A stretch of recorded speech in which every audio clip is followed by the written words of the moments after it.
Salam hörmətli müəllimlər və abituriyentlər, hər birinizi xoş gördük. Bildiyiniz kimi bugün Dövlət İmtahan Mərkəzi tərəfindən sınaq imtahanı keçirilmişdir və mən bugün sizə bu sınaq imtahanında coğrafiya fənnindən istifadə olmuş sualların izahını təqdim edəcəm. İlk öncə başlayırıq 31 nömrəli test tapşırığı ilə. 31 nömrəli test tapşırığında qeyd olunur Azərbaycanda düzən meşə landşaftının yarandığı ərazilər. Deməli, ölkəmizdə bildiyiniz kimi bir neçə ərazidə düzən meşə landşaftına rast gələ bilərik. Bunlardan biri Şollar düzüdür, digəri Lənkəran ovalığı. Həmçinin Qanağayır-Çay çökəkliyində və Kür ətrafında görə bilərik. O baxımdan bizim sualımızın doğru cavabı olacaq Şollar düzü, Qanağayır-Çay çökəkliyi və Lənkəran ovalığı. Bu ərazilərdə biz düzən meşə landşaftı görə bilərik. Bu baxımdan bizim sualımızın doğru cavabı C variantı olacaqdır. 32 nömrəli test tapşırığını nəzərə yetirək. Türyançay və Tərtərçay üçün ümumi xüsusiyyətləri müəyyən edindir. Bildiğiniz kimi Türyançay Kür çayının sol qoludur. Şirvan düzünün çaylarından hesab olunur. Tərtərçay isə Kür çayının sağ qoludur və Qarabağ düzünün çaylarından hesab olunur. Hövzəsi iki təbii vilayətdə mənsəbi yarım səhra və quru-çöl iqlim tipində yerləşir. Bildiyiniz kimi Türyan çayın hövzəsi Böyük Qafqaz vilayəti və Kür dağarası çökəkliyi vilayətində yerləşir və Türyan çayın mənsəbi qışın mülayim keçən yarım səhra quru-çöl iqlim yarım tipində yerləşir. Tərtər çayın hövzəsi Kiçik Qafqaz vilayəti ilə Kür dağarası çökəkliyi vilayətində yerləşir. Yəni hər ikisi də iki vilayətdən axırlar. Eyni zamanda Tərtər çayın da mənsəbi qışın mülayim keçən yarımsərə quru-çöl iqlim yarım tipində yerləşir. Bu baxımdan birinci bənd doğrudur. Qidalanmasında qar və buzlaqların ərinti sularının payı çoxdur fikri doğru deyil. O baxımdan ki, Türyan çayın və Tərtər çayın hər ikisinin qidalanmasında yeraltı sular üstünlük təşkil edir. Üzərində iri testlər tikilmişdir. Bildiyiniz kimi Tərtər çayın üzərində Tərtər su elektrik stansiyası olsa da, Türyan çayın üzərində hər hansı bir su elektrik stansiyası görmürük. O baxımdan bunu bəndi oxşar fikir kimi seçə bilmərik. Kür çayının qollarıdır. Bəli, hər ikisi Kür çayının qollarıdır. Qeyd etdiyim kimi Türyan çay Kürün sol, Tərtər çay isə Kürün sağ qoludur. Mənsəblərinin yerləşdiyi inzibati rayonlar həmsərhəddir. Bəli, Türyan çayın mənsəbi Ağdaş rayonunda, Tərtər çayın mənsəbi isə Bərdə rayonunda yerləşir və bildiyiniz kimi Bərdə və Ağdaş inzibati rayonları bir-biri ilə həmsərhəddir. Bu baxımdan 5-ci bənd doğrudur. Bir tektonik zonadan keçir fikri doğru ola bilməz. Çünki həm Türyan çay, həm də Tərtər çay iki tektonik zonadan axan çaylardır. Belə ki, Tərtər çay Kiçik Qafqaz tektonik qalxması ilə Kür tektonik əyilməsindən, Türyan çay isə Böyük Qafqaz tektonik qalxması ilə Kür tektonik əyilməsi tektonik zonalarından axır. Bu baxımdan bizim sualımızın doğru cavabı 1, 4, 5, yəni D variantı olacaqdır. 33 nömrəli test tapşırığında qeyd olundu ki, rəqəmlərlə verilən coğrafi obyektlərə aid ümumi əlamət. Burada verilən coğrafi obyektləri nəzərə yetirsək, birinci coğrafi obyekt Madagaskar adası, ikinci coğrafi obyekt Böyük Britaniya adası, üçüncü ada isə Baffin torpağı adasıdır. Konvergent sərhəd zonasında yerləşim fikri doğru ola bilməz. Əhalinin sıx məskunlaşdığı ərazilərdir fikri doğru ola bilməz. Çünki Baffin torpağının iqlim şəraiti bunun üçün əlverişsizdir. Seysmik cəhətdən sabit ərazilərdir. Sabit zonalarda yerləşirlər. Fikri doğrudur. Çünki hər üç ada seysmik cəhətdən sabit ərazidə yerləşir və paleotektonik ərazilər hesab olunurlar. Bu baxımdan elə bizim sualımızın doğru cavabı C variantı olacaqdır. 34 nömrəli test tapşırığında qeyd olunur. Xəritə sxemində ştriklənmiş ərazilərin landşaftları üçün səciyyəvi xüsusiyyətlər. Burada göstərilən ərazilər Qobustan alçaq dağlığı ilə Ceyrançöl alçaq dağlığıdır. Bildiyiniz kimi bu ərazilər Respublikamızın arid deliminasiyon əraziləridir.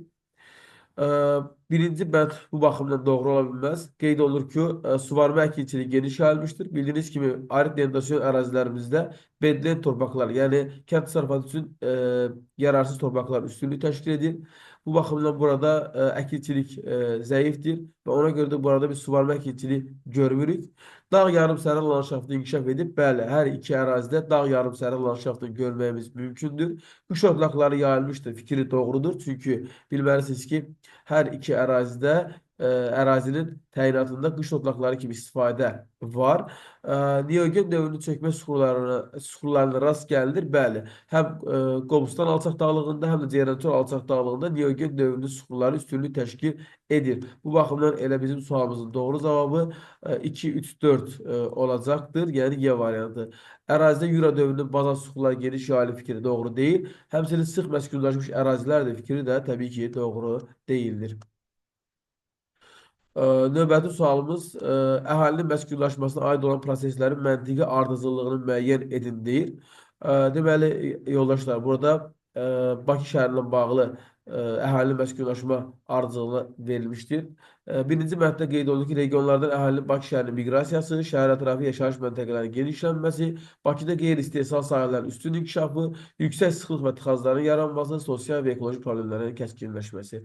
Deməli, ardıcıllıq necə olacaqdır? Təbii ki, Bakıda qeyri-istehsal sahələrin üstün inkişafı regionlardan əhalinin Bakıya miqrasiyasına səbəb olur və nəticədə regionlardan əhalinin Bakı şəhərinin miqrasiyası nəticəsində şəhər ətrafı yaşayış məntəqələri genişlənir və bu da təbii ki, yüksək sıxlığa və tıxacların yaranmasına səbəb olur və nəticə etibarilə yaranmış yüksək sıxlıq və tıxacların yaranması sosial və həmçinin ekoloji problemlərin kəskinləşməsinə səbəb olur. Doğru cavabımız olacaqdır. 3, 1, 2, 4, 5, yəni Y variantı bizim sualımızın doğru cavabıdır. Növbəti sual, xəriti sxemdə verilən fiziki coğrafi rayonların ümumi əlamətini bizdən istəyir. Burada biz Talış Dağları fiziki coğrafi rayonu ilə Gülüt Qapıcıq fiziki coğrafi rayonunu görürük və təbii ki, burada elə bizim doğru cavabımız olacaq B variantı Kiçik Qafqaz tektonik qalxmasına aiddir. Bəli, bildiyiniz kimi Talış Dağları və həmçinin Gülüt Qapıcıq fiziki coğrafi rayonu deməli, Talış Dağları fiziki coğrafi rayonu ilə Gülüt Qapıcıq fiziki coğrafi rayonu hər ikisi Kiçik Qafqaz tektonik qalxmasına aiddir. Burada A variantı ona görə olmur ki, landşaft inversiyasını biz Talış Dağları fiziki coğrafi rayonunda görürük. Gülüt Qapıcıqda belə bir şey yoxdur. Ən hündür zirvəsi 3000-dən yüksəkdir fikri Gülüt Qapıcıq fiziki coğrafi rayonuna aiddir. Çünki Gülüt Qapıcıq fiziki coğrafi rayonunun ən hündür zirvəsi Qapıcıq zirvəsidir. 3904 metrdir hündürlüyü, yəni 3000-dən yüksəkdir. Talış Dağları fiziki coğrafi rayonunun ən hündür zirvəsi Kömürgöy'dür. 2493 metr hündürlüyü olan bu zirvə 3000 metreden aşağı hündürlükte olduğu için biz tabii ki C variantını seçmirik. Sarı Topraklar geniş yaylı fikri Talış Dağları fiziki coğrafi rayonuna aittir.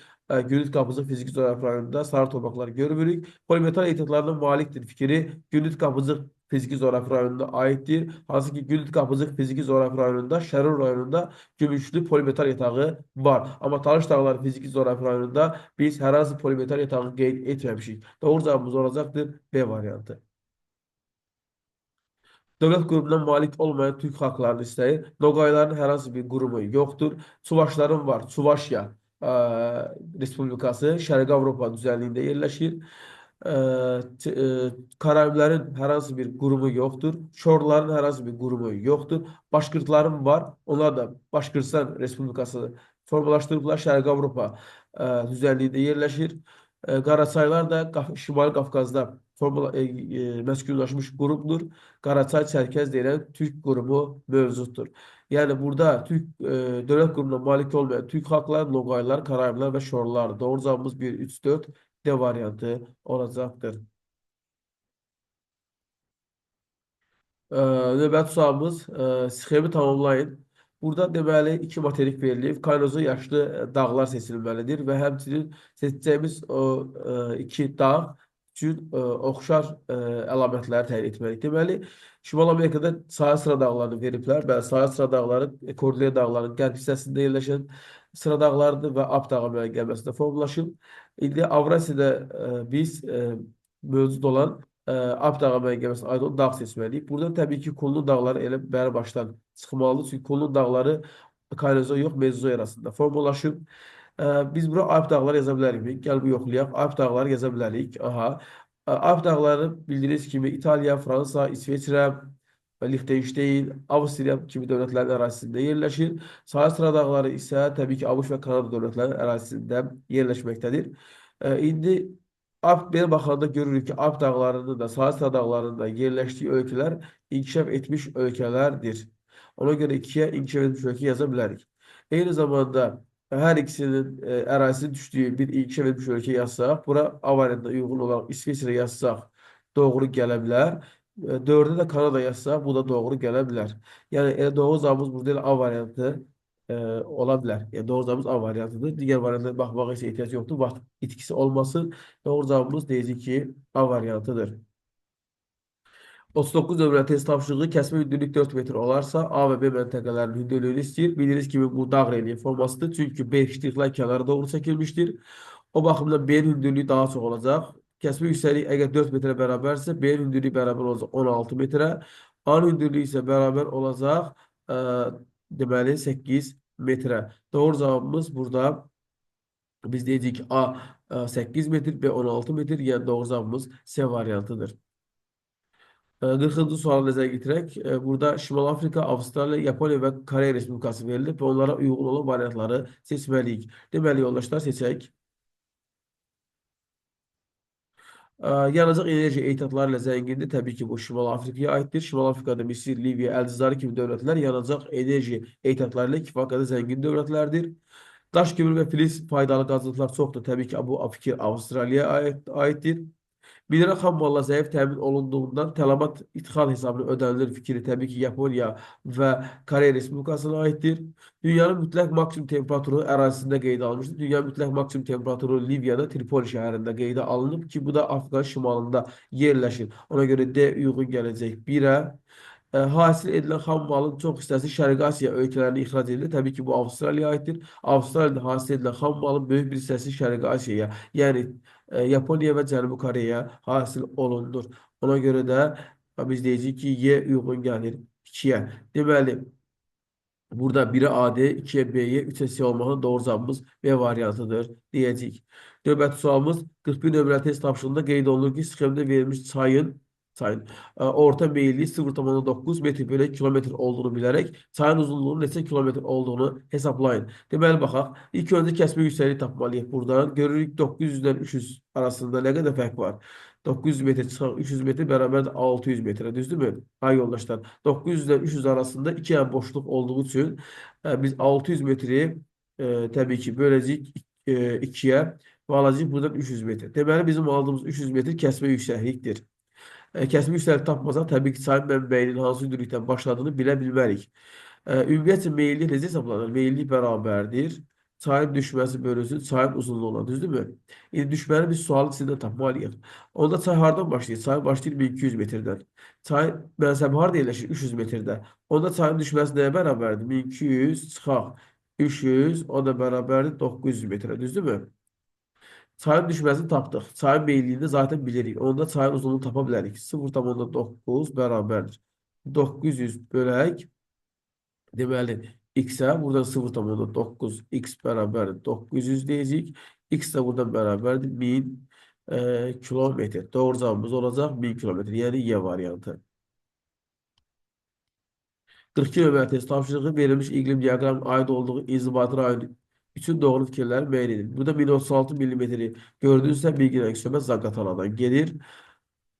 Deməli, Zaqatala ilə bağlı doğru fikirlər seçməliyik. Deyək, qışı quraq gecə mülayimli iqlim tipi səciyyəvidir. Bəzi biz bilirik ki, Zaqatala ərazisində qışı quraq gecə mülayimli iqlim tipi səciyyəvidir. Bir düzdür. Çayların əslində buzlaq sularla qidalanır. Xeyr. Zaqataladan axan çayların qidalanmasında əsas pay yeraltı sular və yağış sularıdır. Qışı soyuq gecə yarımsərə və quru çöl iqlim tipi səciyyəvidir. Xeyr. Zaqatalada qışı soyuq gecə yarımsərə quru çöl yoxdur. Zaqatalada qışı quraq gecə mülayimli var. Yağıntılara bərabər palində mülayimli var. Bütün fəsillərdə bol rütubətli soyuq var və dağ tundra iqlim tipi var. İntrazonal landşaft yayılıb mı? Bəli, Zaqatalada intrazonal landşaft var. Ölkəmizdə ən çox yağıntı düşən inzibati rayondur. Xeyr, ölkəmizdə ən çox yağıntı düşən inzibati rayon Lənkərandır. Doğru cavabımız olacaq 1 və 4, yəni D variantı. Növbəti sualımız olacaq. 43 nömrəli test tapşırığı əhalinin yaş tərkibini ölkələrə aid olduğunu, deməli, əhalinin yaş tərkibini əks etdirən diaqramların hansı ölkələrə aid olduğunu deyil, müəyyən edin. Deməli, burada baxırsan ki, birincidə yaşlı əhali çoxdur. Yaşlılar çoxdur. Burada isə yaşlı əhali yaşlılar azdır. Düzdürmü? Yaşlılar çox olan hansılardır? Təbii ki, biz bilməliyik ki, demoqrafi böhran səciyyəvi olduğu ölkələr. Ona görə birinciyə demoqrafi böhran səciyyəvi olduğu ölkələri, yəni Almaniyanı, yəni Lüksemburqu və Belarusu seçəcəyik. İkinci isə yaşlıları azdırsa, deməli, bu demoqraf partlayıcı səciyyəvi olduğu ölkələrdir. Hansı ki, o ölkələrdə əhali yaşam tərzi çətin olduğunun yaşlı əhali payı azdır. İnsanlar daha tez dünyalarını dəyişirlər. Bu baxımdan ona görə də biz burada təbii ki, Pakistanı və İndoneziya seçəcəyik. Deməli, 1-ə A və D, A, D, Y, 2-yə B və C olmaqla doğru cavabımız B variantı olacaqdır. Növbəti suala keçid edək. Endogen və eksogen relyef formlarını seçməliyik. Deməli, Endogen relyef formasında okean dağlarını, həmçinin qırşıq dağları seçə bilərik. Eksogen relyef formalarında yeraltı suların yaratdığı Kars mağarasını, küləyin yaratdığı Barxanları və buzlaqların yaratdığı Troq dərələrini seçə bilərik. Deməli, 1-ə B, D, 2-yə A, C və Y olacaqdır. Doğru cavabımız C variantı. Növbəti sualımız uyğunluq deyil müəyyən edin. Burada biz verilmiş bitkisiliyə uyğun olan sahələri seçəcəyik. Zeytun, şəkər qamışı və kətan verilib. Əsas bezərilmə areallar Braziliya, Hindistan və Kubadan təbii ki, şəkər qamışından söhbət gedir. Yüngül sənaydə xamura kimi istifadə olunur təbii ki, kətan. Bilirsiniz ki, yüngül sənaye dedikdə paltar, tikiş bunlar nəzərdə tutulur və bəlli məsələdir ki, kətan parçadan istifadə olunur. Ona görə B gedəcək 3-ə. Aral dəniz sahilləri bezərilməsi üçün əlverişli şəraitə malikdir. Təbii ki, Aral dəniz sahillərində biz sitrus meyvəçiliyini, üzümçülük və zeytunçuluğu görə bilərik. Ona görə C gedəcək 1-ə. Ukrayna, Polşa və Belarus əkin sahələrinə görə fərqlənir. Təbii ki, kətanın. Ona görə də D olacaq 3-ə. Rütbəli tropik və subekvatoral iqlimlə bezərli təbii ki, şəkər qamışı. Ona görə Y gedəcək 2-yə. Deməli, 1-ə C, 2-yə A və Y, 3-ə B və D olmaqla doğru cavabımız A variantı olacaqdır. 46. Deməli, qapıcıq, kövürgə və qamışlar üçün ümumi əlamətlər. Qar xəttində yuxarıda yerləşir. Bunların qar xəttində yuxarıda yerləşən yalnızca qapıcıqdır. Niyə? Çünki Azərbaycanda qar xətti 3900 metrdən başlayır. Burada da bunlar arasında sadəcə 3900-dən yuxarı olan zirvə qapıcıqdır. Qapıcığın hündürlüyü 3904-dür, kövürgəyin hündürlüyü 2493-dür, qamışların hündürlüyü isə 3724 metrdir. Nəticə etibarilə bu da sadəcə qapıcıq biz deyəcəyik ki, qar xəttində yuxarıdadır. Yəni bu fikir ümumi fikir deyil. Kiçik Qafqaz tektonik zonasında aiddirlər. Bəli, üçü də Kiçik Qafqaz tektonik zonasına aiddir. Mülayim isti iqlim tipi hakimdir. Xeyr. Məsələn, qapıcıq Naxçıvanda heç ümumiyyətlə mülayim isti iqlim tipi yoxdur. Ona görə üçü seçmirsən. Ölkəmizin qərbində yerləşirlər. Qapıcıq və Qamışdağ, bəli, amma kövürgə ölkəmizin cənubundadır. Yerləşdikləri təbii vilayətlərin ən hündür zirvələridir. Bəli, Qapıcıq Naxçıvan vilayətinin, yəni Orta Araz vilayətinin ən hündür zirvəsidir. Kövürgə Lənkəran vilayətinin ən hündür zirvəsidir. Qamışdağ Kiçik Qafqaz vilayətinin ən hündür zirvəsidir. 5-i seçəcəksiniz. Aid olduqları silsilədə vulkan mənşəli süxurlar yayılmışdır. Bəli, hər üçünün də aid olduğu silsilədə, yəni qapıcığın aid olduğu Zəngəzur silsiləsində, kövürgöyün aid olduğu Talış silsiləsində, Qamışdağın aid olduğu Murovdağ silsiləsində biz vulkan mənşəli süxurlar görə bilərik. Müxtəlif dövrlərə aid olan vulkan mənşəli süxurlar görə bilərik. Bu baxımdan doğru cavabımız 2, 5, 6, yəni B variantı olacaqdır. Növbəti suala baxaq. 47 nömrə test tapşırıqda qeyd olunub. Xəritə sxemində təsvir edilmiş ölkə üçün doğru fikirləri müəyyən edin. Təbii ki, burada söhbət gedir Filippindən. Filippinlə bağlı doğru fikirlər seçməliyik. Subekvatoral və ekvatoral iqlim qurşağında yerləşir. Bəli, Filippinin bir hissəsi subekvatoral, bir hissəsi də ekvatoral iqlim qurşağında yerləşir. Ruapexo və Apo vulkanları buradadır. Xeyr, bu fikir doğru deyil. Apo vulkanı Filippində yerləşsə də, bildiyiniz kimi Ruapexo vulkanı Yeni Zelandiya adasının şimal adasında yerləşir. Fəal seismik zonada yerləşir. Bəli, bildiyiniz ki, Filippin Sakit Okean odlu halqasında yerləşən dövlətlərdəndir. Əhalisi Çin-Tibet dil ailəsinə aiddir. Xeyr, bilməlisiniz ki, Filippin dili Avstroneziya dil ailəsinə aiddir. Sahillərini Sarı və Filippin dənizləri yuyur fikri doğru deyil. Sarı dəniz Filippin dövləti sahillərini yumur. İqlimdə isti okean cərəyanlarına təsir edir. Bəli, iqlimin formalaşmasında isti okean cərəyanlarına təsiri təbii ki, var. Doğru cavabımız 1, 3, 6, yəni A variantı olacaqdır. 48 nömrəli test tapşırığında qeyd olunur ki, Qəbələ rayonunda 2005-ci ildə şəhər əhalisinin sayı 11,6 min nəfər, 2009-cu ildə isə 32 min nəfər olmuşdur. Bu dövr ərzində şəhər əhalisinin orta illik artımını hesablayın. Deməli, deyəcəksən, ilk öncə 32 mindən biz çıxacağıq 11,6 min nəfəri və biz buradan tapacağıq nəyi? 32 mindən deməli 11,6 çıxanda tapırıq 20,4 min nəfər. Deməli, yoldaşlar, 2005-ci illə 2009-cu il arasında Qəbələdə şəhər əhalisinin sayı artıb, nə qədər artıb? 20,4 min nəfər artıb. Bizdən nə istəyir? Orta illik artım istəyir. Bunun üçün nə deməsən? 20,4 mini biz böləcəyik aradan keçən o 4 ilə. Yəni 4 il ərzində ortalama nə qədər artıb, yəni ilə nə qədər artıb onu tapacağıq.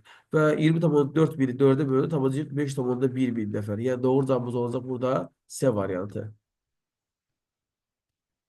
Əhalinin və sənayenin məsələlərin dəniz sahillərinə doğru irəliləməsi dünya okeanında yaratdığı qlobal ekoloji problemlər nə ola bilər? A variantına baxaq. Okean təbii səviyyədən tükənir. Bəli, düzdür.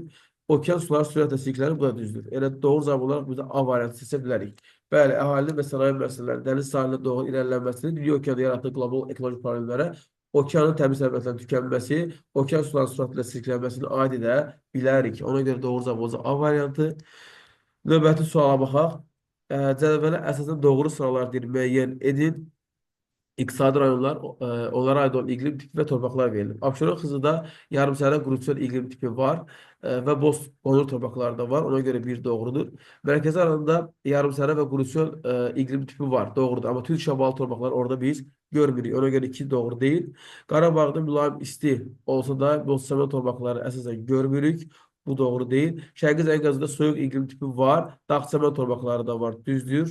Gəncə Daşkəsində soyuq biz görsək də şamal torpaqlar görmürük. Qazax Tovuzda biz mülayim isti iqlim tipi görürük və həmçinin dağ-qarı torpaqlarını da görə bilərik. Bu baxımdan doğru cavabımız olacaq 1, 4 və 6, yəni Y variantı. Növbəti suala keçid edək. Deməli, burada iki yarımada verilir və bizdən uyğun bəndləri seçmək tələb olunur. Deməli, əziz yoldaşlar, Keypiyok yarımadası və Ərəbistan yarımadası verilir. Qırmızı qonur torpaqlar üstünlük təşkil edir. Təbii ki, Keypiyok yarımadasında. Çünki Keypiyok yarımadasında biz savanna və seyrək meşələr təbii zonasını görə bilərik. Bildiyiniz kimi, qırmızı qonur torpaqlar savanna və seyrək meşələr təbii zonasında görülən bir torpaqdır. O baxımdan bir gedəcək elə birə.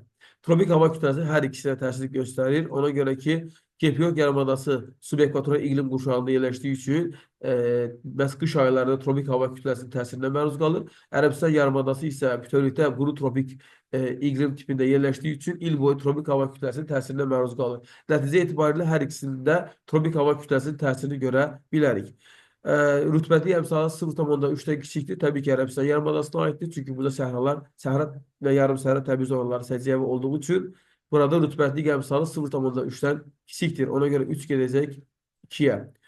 Deflyasiya prosesi güclüdür. Deflyasiya prosesi bilirsiniz ki, küləyin fəaliyyəti deyilir və küləyin fəaliyyəti biz daha çox Ərəbistan yarımadasının səhralarında görəcəyik. Ona görə də 4 olacaqdır 2-yə. Boksit ehtiyatı ilə zəngindir. Təbii ki, söhbət Keypiyok yarımadasından gedir. Bildiyiniz kimi, boksitin hasilatına görə dünyada birinci olan ölkə Avustraliyadır və Avstraliya bu deməli, hasilatı Keypiyok yarımadasında yerləşən York yatağından edir. O baxımdan yəni 5 Keypiyok yarımadasına aid olan fikirdir. Şərq yarımkəsində hər ikisi də yerləşir. Demək 1-ə 1-5, 2-yə 3-4, 3-ə 2-6 olmaqla doğru cavabımız D variantı olacaqdır. Növbəti sualımıza keçirik. Bütün fəsillərin aydın müşahidə edildiyi ovalıqlar. Deməli, bütün fəsillərin aydın müşahidə edildiyi ovalıq axtarırsansa, deməli, subtropikdə və mülayim enliklərdə yerləşən ovalıqları seçməlisən. Məsələn, Mississippi ovalığı, məsələn, Lənkəran ovalığı və Böyük Çin düzəldikləri, mülayim və subtropik enliklərdə yerləşdikləri üçün biz burada 4 fəsil, 4-ünü də aydın formada görə bilərik. Amazon məsələn ekvatorial enliklərdə yerləşir. Ona görə də burada fəsil anlayışı yoxdur. Sadəcə yay fəsli var. Orinoco və Hindqan qovalıqları isə subekvatoriyada yerləşdiyi üçün burada 2 fəsil. İsti və rütubətli yay, isti və quru qış səciyyəvidir. Ona görə də 1, 5, 6 bizim sualımızın doğru cavabı olacaqdır. Yəni Y variantı. 53 nömrə test tapşırığına keçid edək. Xərdi sxemə əsasən 1-4 rəqəmi ilə göstərilən ölkələrin 2 və 3 rəqəmi ilə göstərilən ölkələrdən fərqli xüsusiyyətlərini istəyir. İlk öncə dövlətləri tanımaq lazımdırsa 1 Finlandiyadır. 1 Finlandiyadır yoldaşlar. Bunu aşağıdan yazın, tərəsməyin. Aha, dedik 1 Finlandiyadır. 1 Finlandiyadır. 2 Belçikadır. 3 olacaq Avstriya. 4 de Macaristan'dır. Aha. Bir unitar inzibati ərazi quruluşuna malikdir. Finlandiya və Macaristan hər ikisi unitar olsa da, Belçika və Avstriya hər ikisi federatidir. Ona görə biri siz dəyişsiniz. Demoqrafik keçidin 4-cü mərhələsi xarakteridir. Bu ölkələr 4-ündə də biz demoqrafik keçidin 4-cü mərhələsini görə bilərik. Şərqi Avropa ölkələridir. Buradan Macaristan Şərqi Avropa olsa da Finlandiya Qərbi Avropa ölkəsi olduğu üçün bu fikir Finlandiya və Macaristanı Belçika və Avstriyadan fərqləndirmir. Dağlıq relyef üstünlüyü təşkil edir.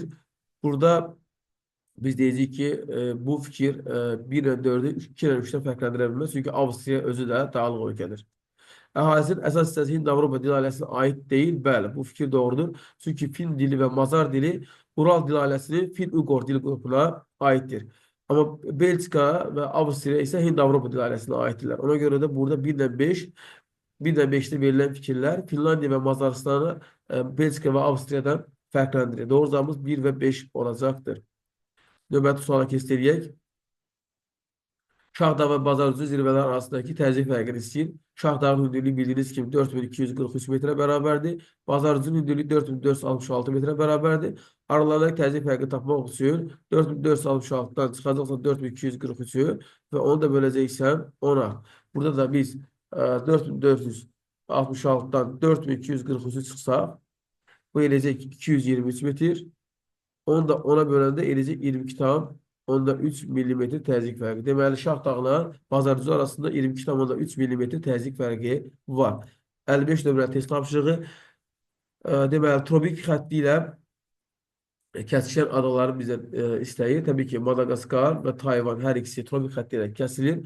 Yeni Qvineya, Filipin və Tasmaniya isə tropik xətti ilə kəsilmirlər. Bu baxımdan bizim sualımızın doğru cavabı ilə 1 və 2 olacaqdır. Monqolistan və Qazaxıstanın təsərrüfat strukturuna aid olan oxşar fikirlər istənilir bizdən. Deməli, xarici iqtisada əlaqəli dəniz limanları mühüm əhəmiyyət kəsb edir fikri doğru deyil. Ona görə ki, hər ikisi materik daxili ölkədir. Düzdür, Qazaxıstanın Xəzər dənizində Aktav və Atrau kimi limanları olsa da, Monqolistan heç o limanlarda yox. Yəni, Monqolistan heç bir dünya okeanına heç bir gölət, yəni çıxışı yoxdur, yəni beynəlxalq səviyyəli. O baxımdan, yəni birinci bənd oxşar fikir ola bilməz. Ərazisində cavan platforma yerləşir, bu Qazaxıstana aiddir. Monqolistanda cavan platforma yoxdur. Arid iqlim şəraitində ekstensiv otlaq heyvandarlığı inkişaf edir. Bəli, hər ikisində arid iqlim şəraitində ekstensiv otlaq heyvandarlığı görə bilərik. Ferin su ilə təminatda problemlər mövcuddur. Bəli, bu hər ikisinə də aiddir. Neft və təbii qazın iri ixracatçıdır. Fikri Qazaxıstana aid ola bilər. Monqolistanda neft və qaz yoxdur. Rusiya və Çin ilə quru sərhədli, bəli, hər ikisinin də var. Bu baxımdan doğru cavabımız 3, 4 və 6 olacaqdır. Növbəti sualımız uyğunluq müəyyən edin. Deməli, musson kökləri, cənub-şərq kökləri, yəni qütb kökləri və Pasan kökləri verilib. Deməli, seçək. Deməli, əziz yoldaşlar, Madagaskar adasında biz təbii ki görə bilərik. Madagaskar adasının Pasan kökləri təsirinə məruz qalmasını görə bilərik. A gedəcək təbii ki 3-ə. Sahar dəniz musson köklərinin təsirinə məruz qalır. B gedəcək 1-ə. Çad gölü hövzəsində pasatların təsiri görülə bilər. Saxalin adasında mussonların təsirini görə bilərik. Uedel dənizində isə biz deməli cənub-şərq qütb köklərinin təsirini görə bilərik. Yəni 1-ə BD, 2-yə Y, 3-ə A və C olacaqdır. Situasiyaya baxaq, materiklər təbii şəraitinə görə bir-birindən fərqlənir. Təhlil edəcəyimiz A materiki müxtəlif işıqlanma quşaqlarında yerləşir və onun şərqindən qurunun ən böyük sınma xətti keçir. Yəni, bu dediyi zaman elə avtomatik olaraq bizə bir fikir formlaşdırır ki, deməli, söhbət Afrika materikindən gedir. Çünki Afrika materikinin şərqində Şərqi Afrika sınma zolağı yerləşir. Deyir ki, A materikində sahəsinə görə ən böyük göl X gölü, yəni söhbət Afrika materikinin ən böyük gölü də Viktoriya gölüdür, bildiyiniz kimi. Yəni, söhbət burada Viktoriya gölündən gedir. Platforma ərimə zonasındadır. Nisbət dayaz olan bu su hövzəsi okean səviyyəsində 1134 metr yüksəklikdə yerləşir. Göllə eyni regionda yerləşən vulkan mənşəli dağ materikin ən yüksək zirvəsidir. Materikin ən yüksək zirvəsi də bildiyiniz kimi Kilimanjarodur. 5895 metr hündürlüyü olan bu zirvə Afrikanın ən hündür zirvəsidir. Bu dağın ekvator xəttinə yaxın yerləşməsinə baxmayaraq zirvəsində temperatur il ərzində 0 dərəcədən aşağıda yerləşir. Çünki qar xəttinə yuxarıda yerləşdiyinə görə. Gölün yerləşdiyi regiondakı ölkələrin bəzilərinin dünya okeanına çıxışı var. Aha. Deyir, 58-də qeyd olunur ki, mətnə əsasən A materikinin və X gölünün adını bu gölün xüsusiyyətlərini müəyyən edib cədvəldə yazır. İndi burada cədvəli mən görə bilmirəm təbii ki, amma A materiki Afrikadır, göldəki Viktoriya gölüdür. Yəni, əgər bunu düşünüb buna uyğun cədvəli doldurmuşsunuzsa, demək ki, doğru yazmışsınız. A materikinin ən yüksək dağının cənub yamacına, yəni Kilimanjaroya daha çox işıq və istilik aldığı aylar təbii ki, dekabr, yanvar, fevral ayları olacaq. Çünki dekabr, yanvar, fevral aylarında cənub yarımkürəsində olduğu üçün Kilimanjaronun cənub yamacı daha çox istilik almış olar. Və deyir ki, zirvə ilə X gölünün səviyyəsi arasındakı təzyiq fərqini. Zirvə 5895-dir. Gölündəki 1134 metrdə yerləşir. 5895-dən 1134-ü çıxıb, əgər bölsəz ona cavabı tapmış olarsınız. Deməli, 5895 çıxaq 1134 və bunu da bölək ona. Bu deyəcək 476,1 millimetr. Deməli, göllə dağ zirvəsi arasında təzyiq fərqi bu qədərdir. Və X gölünün şərq sahilində formalaşan, yəni Viktoriya gölünün şərq sahilində formalaşan iqlim qurşağını müəyyən edib cədvəldə yazın. Təbii ki, X gölünün, yəni Viktoriya gölünün şərq sahillərində subekvatorial iqlim qurşağı səciyyəvidir. Sonra deyir, mətndə istənilən A materikinin və X gölünə aid olan xüsusiyyətlər müəyyən edib cədvəldə yazın. Təəssüf ki, mən o cədvəli görə bilmədiyim üçün bununla bağlı fikir yürüdə bilməyəcəm. Amma dediyim kimi, əgər bu dediklərimi nəzərə alıb bu yöndə istiqamət götürmüsünüzsə, yazmışsınızsa, demək ki, düşünürəm ki, o cədvəli doğru yazmışsınız, doldurmuşsunuz. Belə. Ümid edirəm ki, izah sizlər üçün tam olaraq aydın olmuşdur. Hər birinizə qarşıda gələn imtahanda bolca uğurlar arzu edirəm. İnşallah çəkdiyiniz əziyyətin qarşılığını artırılması ilə alarsınız. Kanalı izləmədə qalın. Videonu dostlarınızla paylaşın ki, daha çox insan faydalansın. Özünüzə yaxşı baxın. Növbəti video izahlarda görüşənədək.